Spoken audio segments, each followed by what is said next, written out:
I'm your host, Adrian Evans, and actually here today in a slightly different capacity, which is we're getting excited for the Payments Leaders Summit, which is coming up on the 21st and 22nd of October at the wonderful Landmark Hotel in London.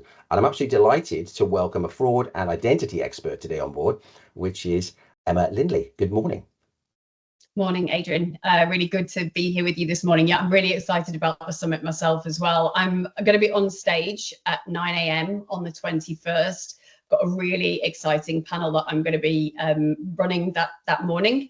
It's all about the smart future of payments. We're going to be talking about AI. We're going to be talking about fraud. We're going to be talking about agentic AI, which is the word of the now. And I've got people on stage from Stripe, from Lloyds Bank, from Centrica, and also from Pocket. So yeah, really excited for the day. Excellent. Sounds like a fabulous panel. I wonder if we could just get a flavor of what you're going to discuss, though. And I'd be intrigued to understand, when was the first time that you really realized just how big a problem identity verification and necessary that the fraud is? Yeah, I mean, I think it's been three things really. I'd kind of condensed my 20-year career into three areas. The first thing was when I started out in the identity verification and fraud space. It was actually started out in 2003, but in 2005, the online gambling market in the UK regulated. And in order for online gambling companies to operate, they had to be able to make sure that they verified that people were over 18 to stop underage people from gambling, and also to make sure that they were preventing financial fraud and also crime and money laundering. And so organizations, all those online gambling operators, were regulated and had to verify people's age and identity. And that was all the gambling companies, for everybody that opened an account. And that was really at the start of my career in this space, a really interesting and exciting time for myself, because I was part of a team that built the UK's first identity proofing system. I think the second thing during my career is I've worked with lots of banks and financial services companies, and I've unfortunately experienced and seen people that have lost their entire life savings through scams and through fraud. And that's the thing that really, for me, it's the thing that really spurs me on in my work, and has meant that I've, stayed in this space, because I think it's so important that we really try and nail those fraudsters. And I think the third thing is I actually myself, and I always tell people this story, is I had my own identity stolen from a previous address that I'd worked at and I'd lived at, and the fraudsters stole it. They opened a number of online accounts, and it took me, even with all of my knowledge, about 12 months to actually resolve it. So that's the reason why, and I share that story because I think it's really important that people often think that, well, this happens to other people. It doesn't. Yeah. It happens to people like me that understand a lot about the space. So those are the big, if I was condensed my 20-year careers, those would be the three big things. Wow, God, can only imagine what that's like. And in terms of, from a, again, fraudsters they're very clever, they're very smart, and they're very creative as well. I wonder if you could share with us perhaps the most surprising and even bizarre story or example from their tactics. Yeah, I mean, there's lots of them, as you can imagine, during my career. I mean, fraudsters are as clever as all of us are in terms of building businesses. They're building their own businesses, but on the side of trying to defraud people.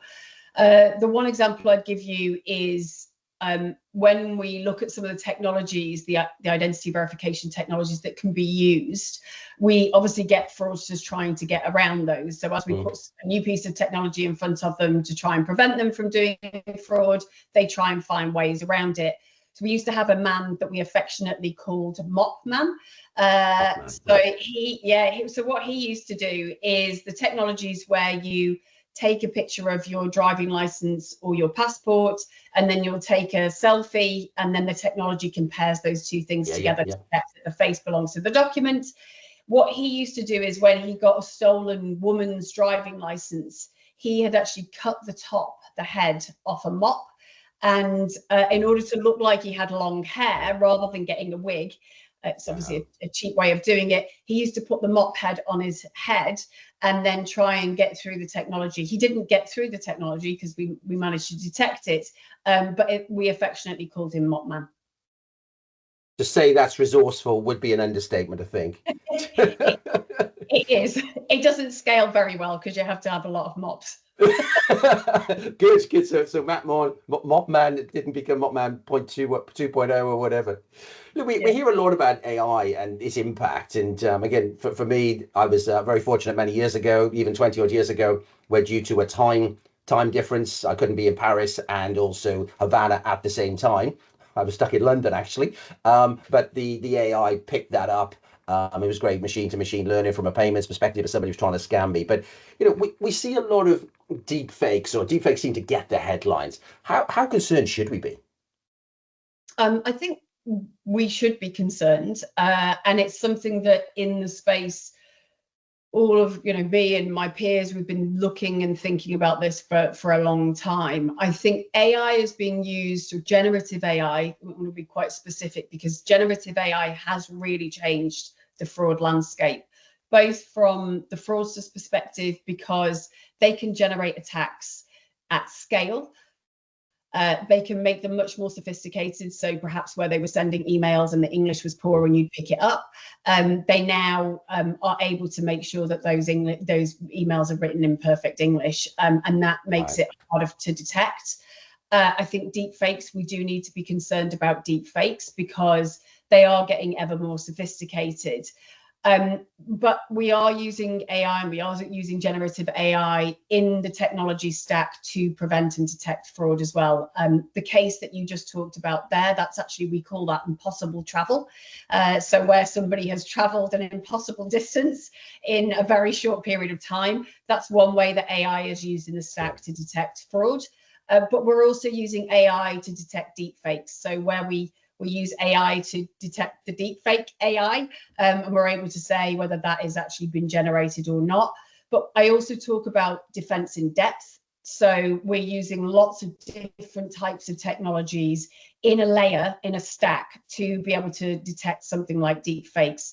So we wouldn't just be using a single point to look at that particular deepfake. We'd be using lots of different technologies. And so as the fraudsters use more sophisticated attacks, we're able to still detect them. But we do need to be concerned about it. They will come up with something else. It's always a cat and mouse game.